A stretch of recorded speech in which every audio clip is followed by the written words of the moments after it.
Hey guys, we're back today with another deck profile, but before we get started with the video, I just wanted to give a heads up about the audio today. When I was recording the video live, the audio got corrupted when it was transferring over to my computer, so I'm actually voiceovering it right now in Audacity.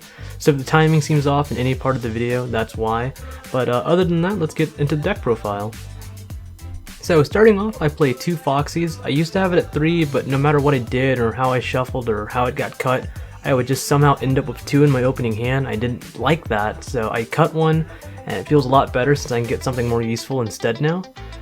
I do play 3 Spinny. I know 3 Spinny sounds too much, but I really like opening with it because it's technically just 2 bodies, since it can come back from the graveyard and allow you to combo off still.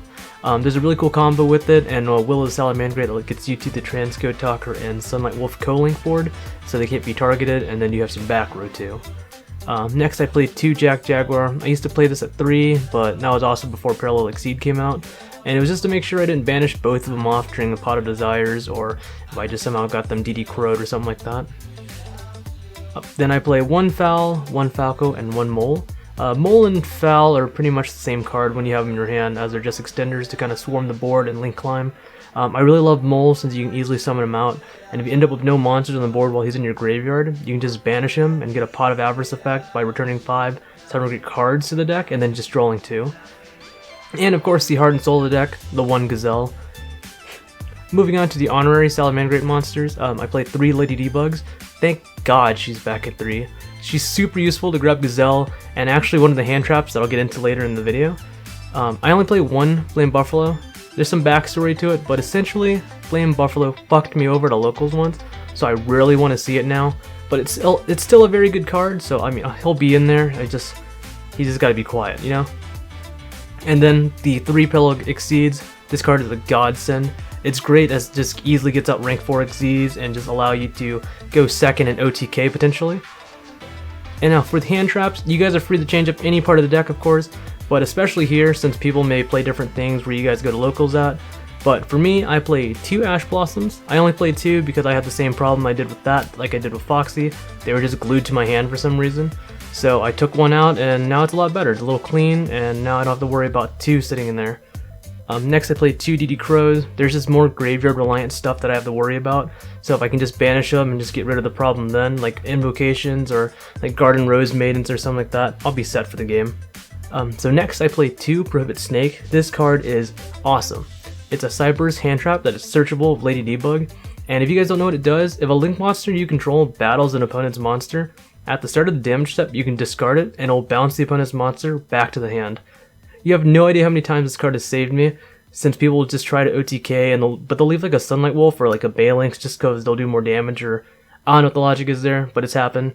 Anyway, they'll just attack into that with their Boral Sword, I'll discard the card and it'll just bounce right back to their hand, and they're like, what? Yeah, it's a really cool little tech. I think the kid from whatever YCS it was used it, but it's also helped me against Jadals since they'll just try to turbo out Winda, so when it comes to my turn, I'll just link it to a Balinx, go into battle, discard the card, bounce the Winda back to the deck, and then I'll do what I need to do in main phase 2.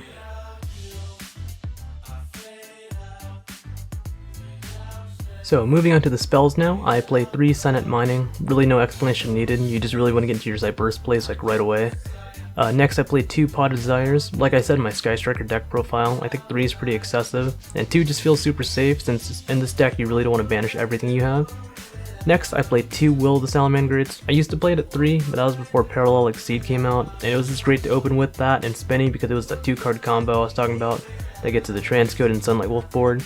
But I would occasionally open with 2 Wills in my hand, so I would just have to set 1 and bluff it, which is dumb and stupid, so just never do that. Then I play 1 Circle and 1 Sanctuary. Onto the traps now, I play 2 Imperms. I think 2 is a solid number since this deck is meant to go first anyway, but the third one is in the side just in case I'm made to go second. 2 Solemn Judgments. So this is where people may disagree with me, but I like having Judgment more since it's a lot harder to stop, and I'd be able to still use it just in case someone like Kaiju's my Salamangreat Link monster and Roar is dead on the board, or Rage is no longer as good as it would have been. Then 1 Gravedigger's Trap Hole, just to stop Nibiru really. And then I play 1 Roar and 1 Rage. I only play these at 1 each since I can recur them pretty easily with Sunlight Wolf, and I honestly haven't used Roar's Graveyard effect to reset itself in a very long time. I've usually just recycled it, so yeah.